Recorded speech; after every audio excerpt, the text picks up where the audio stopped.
It was a brisk spring morning in Washington, D.C., and the buzz around the White House was unusually electric. A string of black SUVs began rolling through the gates under tighter-than-usual security.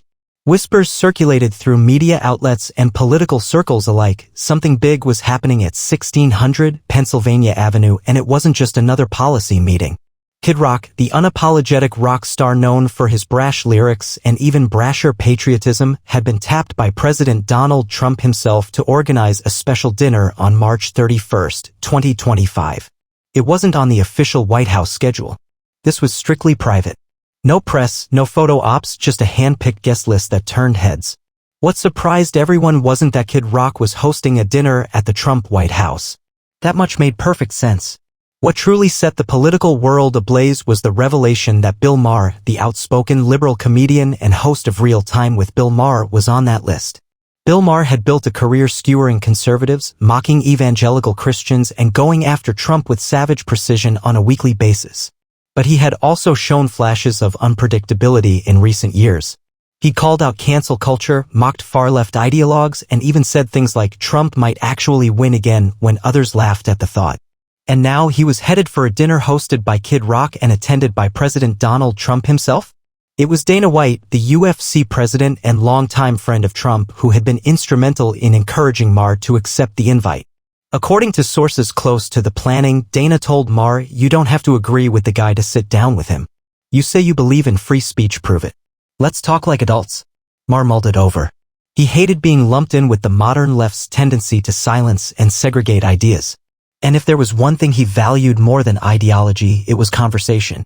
After a brief, ironic shrug, Maher had replied, "All right, let's break some bread with the devil." When the night finally arrived, the White House dining room had been transformed into a warm, inviting space. Gone were the formal silverware and crystal goblets of state dinners. Instead, it was all rustic wood tables, American flags, vintage rock posters, and bourbon barrels used as flower stands. The playlist? Classic Lynyrd Skynyrd, Johnny Cash, and some Kid Rock thrown in, of course. Kid Rock greeted each guest personally at the entrance. Dressed in a tailored blazer and his signature fedora, he looked every bit the rebel hosting a revolution inside the gates of American power. He gave Dana White a bear hug, exchanged a knowing nod with President Trump, and when he finally saw Maher, cracked a wide grin. "Never thought I'd see you here, man," Kid Rock said. Maher smirked. "Never thought I'd come. But hey, I hear the whiskey's good and the argument's better." As the evening unfolded, it became clear this wasn't just a dinner. It was a cultural détente. Over steak, bourbon, and loud laughter, something unexpected started to happen. Bill Maher wasn't just tolerating the company, he was enjoying it. At one point, Trump raised his glass to the group and said, "This country needs more people willing to sit at the same table and less people shouting from their bunkers. We may not agree, but we talk. That's what matters." And shockingly, Maher raised his glass back. "To that," he said, "I'll drink." What followed would send shockwaves through the media and political establishment alike. But for now, behind closed doors, something rare was brewing: mutual respect. The sound of clinking glasses and rolling laughter echoed through the White House dining hall, a scene that felt more like a Nashville backstage jam session than a traditional political gathering. Dana White was deep into a story about the early days of the UFC when Maher interrupted with a sarcastic jab. "So you're telling me bare-knuckle brawls and cages eventually became a billion-dollar business because America needed it?" Dana laughed. "No, I'm saying people love truth and fighting brings out the rawest form of it." That phrase stuck with Maher more than he expected. Meanwhile, President Trump, seated at the head of the table with Kid Rock to his right and Maher to his left, was surprisingly laid back. The man who once took public beatings from Maher on late-night TV was cracking jokes, retelling old campaign trail stories, and giving everyone at the table room to speak. "Bill, you still doing that HBO thing?" Trump asked with a grin, sipping on his Diet Coke. "Yeah," Maher replied dryly. "Still warning people about you." That drew a round of laughter from the table. But then Trump did something unexpected. "I actually watched a couple of your recent episodes. You've changed a bit. Less screaming, more sense." "I respect that." Maher leaned back in his chair. "Well, I figure I've been in the comedy game long enough to know when my own side's lost the plot. You can only make fun of Republicans for so long before your own tribe starts sounding crazier." Kid Rock slammed his glass on the table, howling. "Finally, someone said it." Dana White nodded in agreement. "The middle ground is almost extinct, man. You say one wrong word and you're done. People are sick of it." Trump nodded too. "They don't cancel me because I never gave them the power. That's the key. You give him an inch, they'll take your life. That got Maher thinking. For years, he had been caught between comedy and criticism, towing a tightrope of principles. He hated Trump's style but found himself occasionally agreeing with the substance, especially on issues like free speech, the failures of woke culture, and the censorship epidemic. That night, Maher did what few public figures would ever dare. He listened. As dinner moved into dessert, bourbon pecan pie with vanilla bean ice cream, Maher turned toward Trump. I gotta say, this dinner is surreal. Never thought I'd be here, especially enjoying myself. Trump smiled. That's because you're smart, Bill. And deep down, you love this country even if you're not always sure how to show it. Maher didn't reply. He didn't need to. The room felt it. And that's when Kid Rock, always the wild card, stood up with a bourbon in hand and declared, "You know what? This is what America used to be. Different views, same table. No screaming, just truth, grit, and whiskey." Everyone stood to raise their glasses. Even Bill Maher. It was a moment no one could have predicted, not even Maher himself. Somewhere between the cynicism and sarcasm, he felt a shift. Not politically, necessarily, but culturally. The notion that not every opponent needed to be an enemy was refreshing, even rebellious. That same night, after the dinner ended, Maher walked out of the White House with Dana White at his side. "Pretty good night, huh?" Dana said, lighting a cigar. Maher paused. "Yeah. Honestly? Better than I expected. You're not gonna get canceled for this?" Maher looked at him sideways. "They'll try. But they've already tried for years. I'll say this on my next show, if you want real dialogue, you go where it's hardest. And tonight, that was the realest thing I've done in a while." Dana smiled. "Good. Because something tells me this is just the beginning." And it was .by the next morning, the story had broken. Someone, a White House staffer? A dinner guest with a conscience and a Twitter addiction, had leaked the guest list and a few blurry photos of the gathering. And in a matter of hours, social media ignited like a bonfire doused in gasoline. Trending on X, formerly Twitter. Hashtag Maher meets Trump. Hashtag Kid Rock dinner. Hashtag Bill the Betrayer. The political left went into a frenzy. Commentators, influencers, and late-night hosts who once praised Maher's bravery for standing up against cancel culture were now sharpening their knives. He sat at Trump's table, gasped one progressive YouTuber. He broke bread with fascism. Hollywood elites flooded the airwaves with condemnation. Actress-activist Mindy Hart called Maher's attendance a slap in the face to every marginalized person in America. CNN ran a special segment titled, "When Comedians Cross the Line, Maher's Dangerous Normalization of Trump." But Maher wasn't exactly caught off guard. He knew this was coming. And on the very next episode of Real Time, just 3 days after the dinner, he addressed it head-on. The studio audience was unusually tense. You could feel it, some were waiting to see if he'd grovel. Others wondered if he'd double down. He didn't waste time. So, yeah, Maher began, hands on his desk. "I had dinner with Donald Trump. Organized by Kid Rock. Dana White was there. Bourbon was strong. Steak was medium rare. The conversation? Surprisingly reasonable. A ripple of laughter. Uneasy, but there. And before you clutch your pearls and call for my cancellation, again, let me say something you won't hear often on network television anymore. I wanted to go. Because I believe in talking to people I disagree with. And because free speech isn't about chatting with your echo chamber. It's about enduring disagreement. That's the real liberal value." Cheers and boos collided like a thunderstorm in the crowd. Maher grinned. He thrived in chaos. "Trump said something during dinner that stuck with me," Maher continued. He said, "This country needs more people willing to sit at the same table and fewer people shouting from their bunkers. I don't like the guy's tone most of the time, but on that, he's right." The monologue went viral within hours. Conservative commentators hailed it as a rare moment of honesty from the left, while progressives denounced it as collaboration with tyranny. Back at the White House, President Trump caught the segment and was seen smiling during a morning strategy meeting. "He's not flipping," Trump told aides, waving his hand dismissively. "But he's waking up, and that's good enough." Kid Rock, meanwhile, posted a picture on Instagram of the dinner table with the caption, "One nation under bourbon. No filters, no phonies, just real talk." And Dana White? He simply laughed when a TMZ reporter caught him at LAX. "Bill's got thicker skin than most of Hollywood," he said. "He'll be fine. And you know what? America's hungry for this. Real talk. No scripts." But the biggest shock was yet to come. That Friday, Maher was invited back to the White House. Not for another dinner. This time for something bigger. A roundtable summit. A cultural summit, to be exact. Focused on media, comedy, censorship, and rebuilding political discourse. Trump had approved the idea personally, insisting it happen before the summer. And in a twist no one could have predicted a month earlier, Maher agreed to co-chair it. In private, he told a friend, "I'm not endorsing Trump. I'm endorsing conversation. And right now, he's the only one who's actually willing to have one." In public, he simply tweeted, "If we don't talk to the other side, we don't have a side. We just have noise." The backlash, the praise, the fury. It was all part of a growing national conversation. And Maher was at the center of it. But this storm wasn't over yet. April 10th, 2025. The East Room of the White House was once again transformed. But this time, there was no bourbon, no music, no toasts.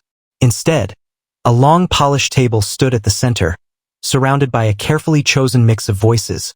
Comedians, podcast hosts, former news anchors, musicians, actors, and influencers from both sides of the aisle. This was Trump's idea, a cultural unity roundtable. It sounded like something from a PR firm, but the mood was different. Gritty, unfiltered, even necessary. Cameras were not allowed. This wasn't for the media circus. This was for the real conversation. At least that's how Trump framed it during his opening remarks. "We've been tearing each other apart with words for too long. You can't run a country on hashtags and hit pieces. Today we talk. You don't have to agree with me, I wouldn't believe it if you did. But you will speak freely here. No teleprompters. No safe zones. Just America."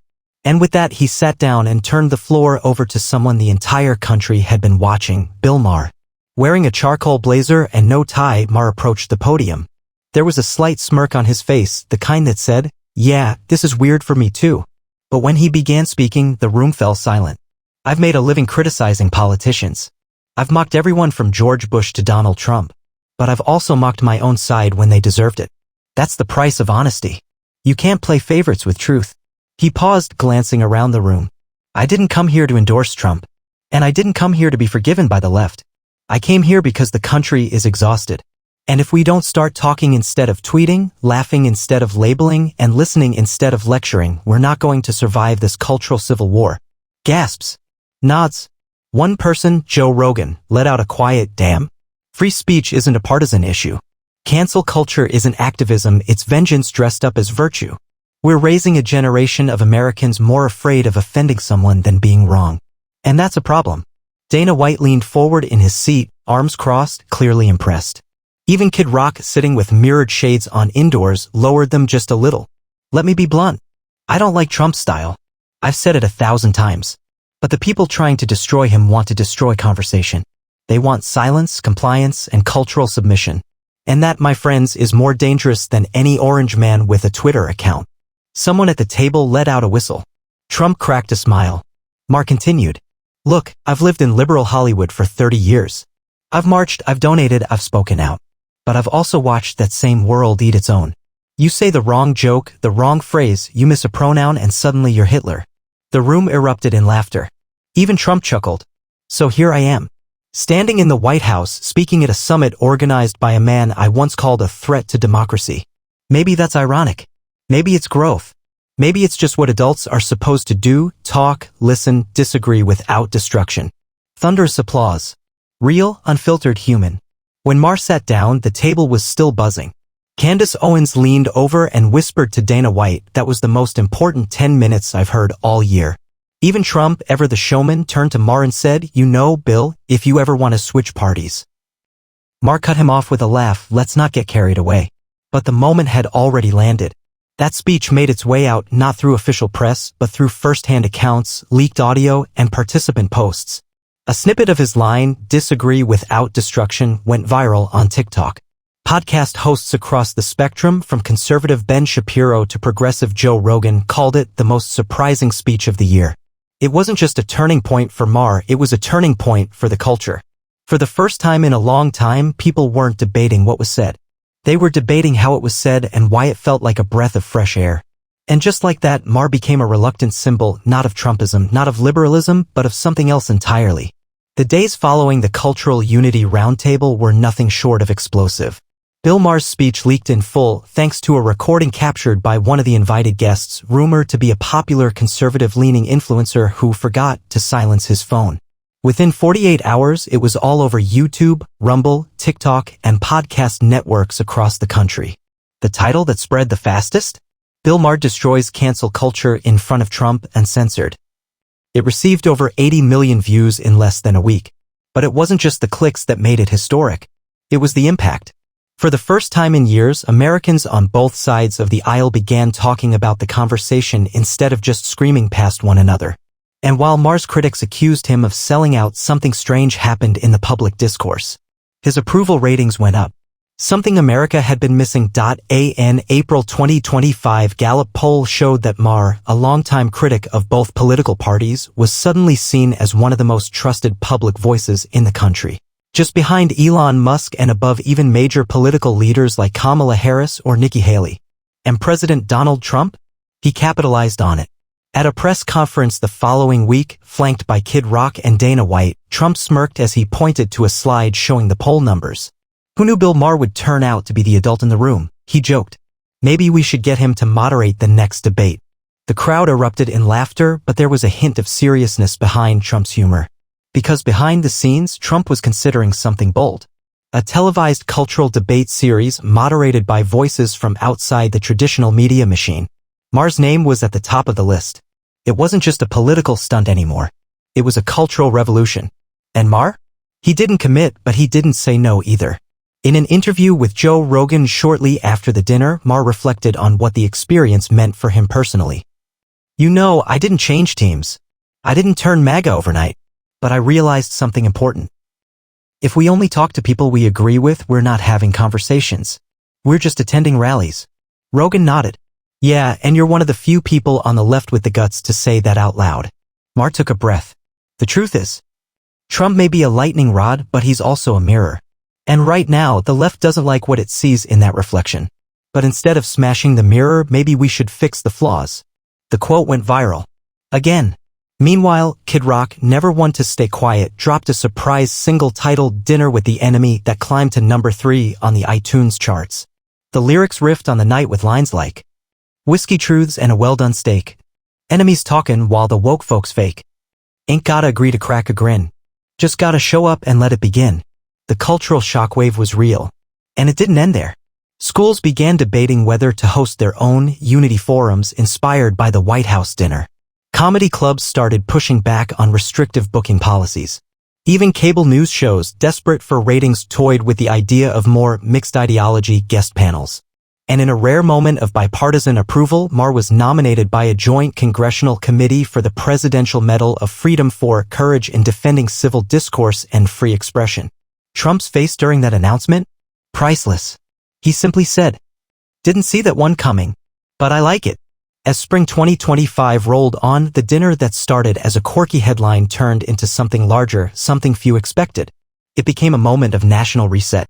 Not because everyone suddenly agreed, but because someone finally reminded the country that disagreement didn't have to mean disdain. And that maybe, just maybe, you could toast a glass of bourbon, laugh at an uncomfortable joke, and shake hands with your political opposite without losing your soul. In the end, Maher didn't change who he was. But he may have changed what America was becoming. And in doing so, a dinner organized by Kid Rock, with Trump at the head of the table and Bill Maher just a few seats away, became one of the most unforgettable chapters of a divided nation trying to come back together.